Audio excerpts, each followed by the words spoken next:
Hello everyone. तो कैसे हो आप सभी लोग। हार्दिक स्वागत करते हैं आप सभी का हमारे इस यूट्यूब चैनल यूनिक एकेडमी के अंदर। तो विद्यार्थी मित्रों, आज हम गाला असाइनमेंट 2026 कक्षा 12 विषय नामा का मूल तत्व अर्थात अकाउंट का पेपर नंबर 4 का सेक्शन ए के प्रश्नों के उत्तर एकदम सरल और स्पष्ट भाषा में आपके समक्ष प्रस्तुत करने जा रहे हैं। अगर आपने हमारे चैनल को सब्सक्राइब नहीं किया है, सब्सक्राइब करो, बेल आइकन पर क्लिक करो, जिससे मेरे वीडियो का नोटिफिकेशन आपको 1 बाय 1 मिलता रहे। वीडियो देखने के बाद अगर वीडियो आपको अच्छा लगता है, लाइक करो, ज़्यादा से ज़्यादा शेयर करो एंड कमेंट्स करो। वीडियो की शुरुआत करने से पहले एक अच्छी मोटिवेशन लाइन हो जाए। तो आज का मोटिवेशन हमारा लाइन है, वक्त से लड़कर जो नसीब बदल दे, इंसान वही जो अपनी तकदीर बदल दे। कल क्या होगा कभी मत सोचो, क्या पता कल वक्त खुद अपनी तस्वीर बदल ले। यानी आप वक्त से लड़ो और अपने नसीब को बदलो। इंसान वही है जो अपना तकदीर बदल सकता है। इंसान की परिभाषा ही वही है।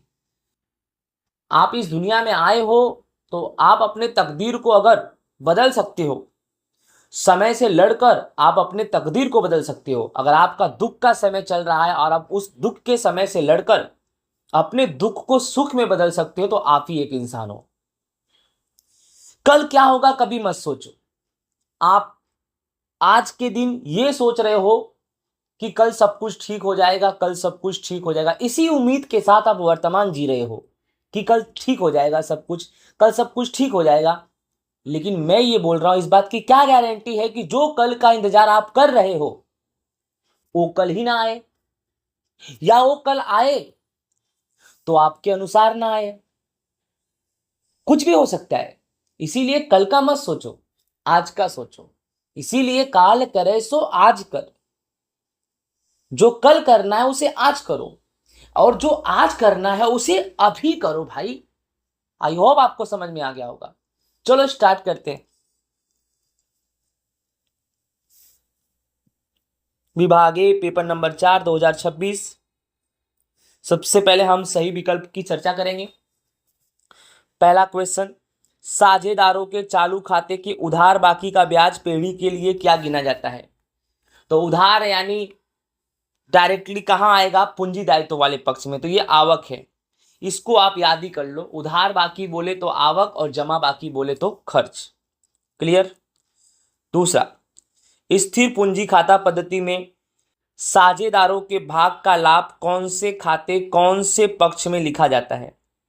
तो भाई पूंजी खाते के जमा में लिखा जाता है। स्थिर पूंजी खाता पद्धति में साझेदारों का भाग का जो लाभ है पूंजी खाते जमा लिखेंगे। ख्याति यह का वित्तीय मूल्य है। ख्याति किसका वित्तीय मूल्य है, तो व्यवसाय इकाई की प्रतिष्ठा का, क्योंकि व्यवसाय इकाई की प्रतिष्ठा का मूल्य ही तो दर्शाती है ये। तो ख्याति किसका वित्तीय मूल्य है, व्यवसायिक इकाई की प्रतिष्ठा का। विनियोजित पूंजी का सूत्र बताना है, राइट। तो इसका सूत्र है कुल संपत्तियां माइनस कुल दायित्व। विनियोजित पूंजी का सूत्र क्या है, कुल संपत्तियां माइनस कुल दायित्व। ठीक है, तो आंसर ए आएगा।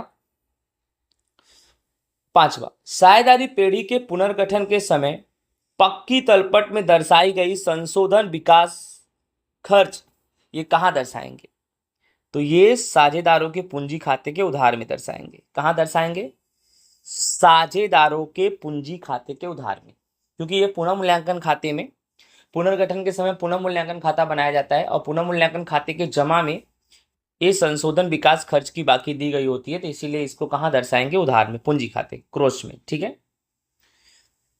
छठा, साझेदारी पेढ़ी के पुनर्गठन के समय पक्की तलपट में दर्शाई कारीगर लाभांश फंड ऑब्लिक प्रोविडेंट फंड कहां दर्शाएंगे।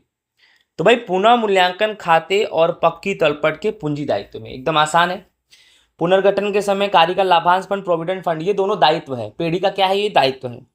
तो एक एंट्री इसका पुनः मूल्यांकन में आएगी, दूसरी एंट्री आएगी पक्की तलपट में, पूंजी दायित्व में। ठीक है। सातवां, नए साझेदार के प्रवेश के समय निश्चित हुआ देनदार बट्टा अनामत कहां दर्शाया जाएगा। तो भाई पुनः मूल्यांकन खाते के उधार में। जब साझेदार प्रवेश करेगा उस समय निश्चित हुआ देनदार पर जो भी बट्टा अनामत होगा वह पुनः मूल्यांकन खाते उधार में आएगा। राइट, इसमें भी एक बात है कि देनदार पर बट्टा अनामत आप निकालोगे वो पुनः मूल्यांकन खाते उधार आएगा। और एक डूबत ऋण अनामत की एंट्री होती है। अगर डूबत ऋण अनामत समायोजन वाले डूबत ऋण अनामत में से सवाल वाला डूबत ऋण अनामत घटाते हो, अगर उत्तर माइनस में आता है तो जमा में आता है पुनः मूल्यांकन, और प्लस में आता है तो उधार में आता है। बट ये बट्टा अनामत की बात की है, देनदार बट्टा अनामत कहाँ आएगा? पुनः मूल्यांकन खाते उधार। 8वां, नए साझेदार द्वारा ली गई ख्याति की रकम पुराने साझेदारों को किस प्रमाण में बांटेंगे? जो नया साझेदार ख्याति लाएगा, यानी ये प्रवेश का क्वेश्चन है। ख्याति लाएगा मतलब प्रवेश, जो प्रवेश करेगा वही ख्याति लाएगा।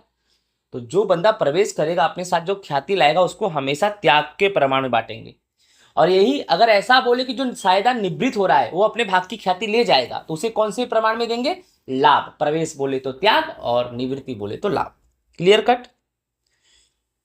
उसके बाद है 9वां, ईला, सीला और नीला का लाभ हानि का वितरण का प्रमाण 1/2, 1/3, 1/6 है।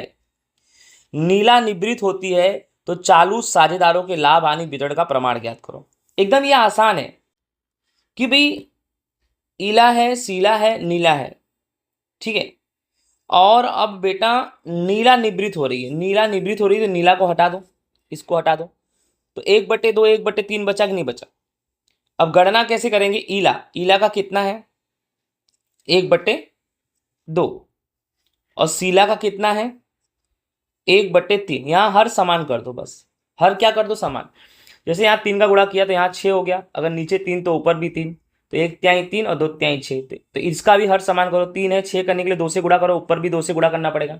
1 2 के 2 और 3 दूनी 6, नीचे भी 6, इधर भी नीचे 6 और 3 और 2 बच गया। तो यही 3 2 तुम्हारा क्या हो गया? प्रमाण। आई होप आपको अच्छे से ये समझ में आ गया होगा, राइट ना।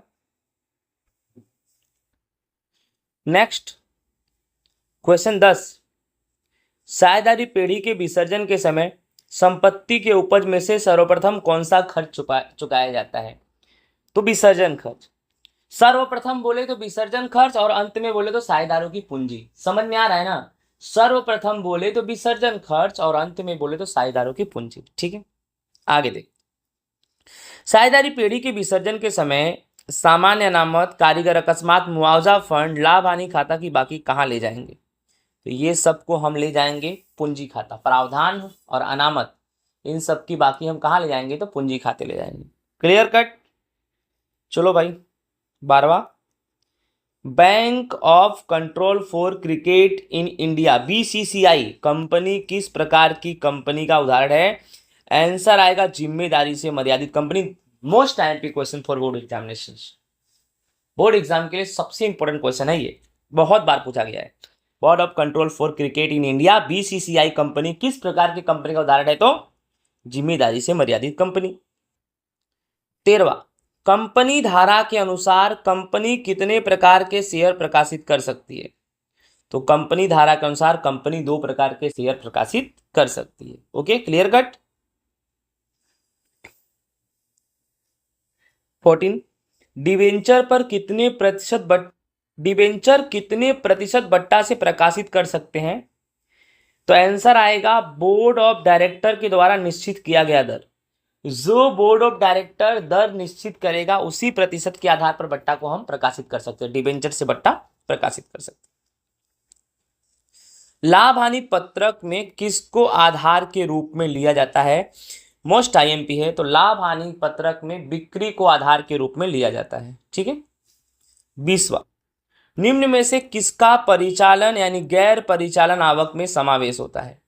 निम्न में से किसका परिचालन यानी गैर परिचालन आवक में समावेश होता है? तो आंसर ए आएगा संपत्ति पर भाड़ा का आवक। तो संपत्ति पर भाड़ा का आवक, इसका समावेश गैर परिचालन आवक में होता है। Unique academy learning centre, metro road, pillar number 63, near NH8, Rabari colony, Amraiwadi, Ahmedabad. अगर आप भी अपने बच्चों का भविष्य बनाना चाहते हो, अगले साल आपके बच्चे 10वीं या 12वीं में जा रहे हैं और आप कम फीस में अच्छा शिक्षा पाना चाहते हो और बच्चे का अच्छा भविष्य बनाना चाहते हो, तो संस्था पर जरूर से जरूर संपर्क करें। हम आपके लिए हमेशा तत्पर रहेंगे। तो विद्यार्थी मित्रों, इस तरह से पेपर नंबर 4 का सेक्शन A एकदम अच्छे से पूरा हो रहा है। आई होप आप सभी को अच्छे से समझ में भी आ गया होगा। और वीडियो ज़्यादा से ज़्यादा देखो, और हमारा वीडियो अगर आपको पसंद आ रहा है तो आप चैनल को लाइक करो, सब्सक्राइब करो, ये बहुत ही ज़रूरी है विद्यार्थी मित्रों। ओके।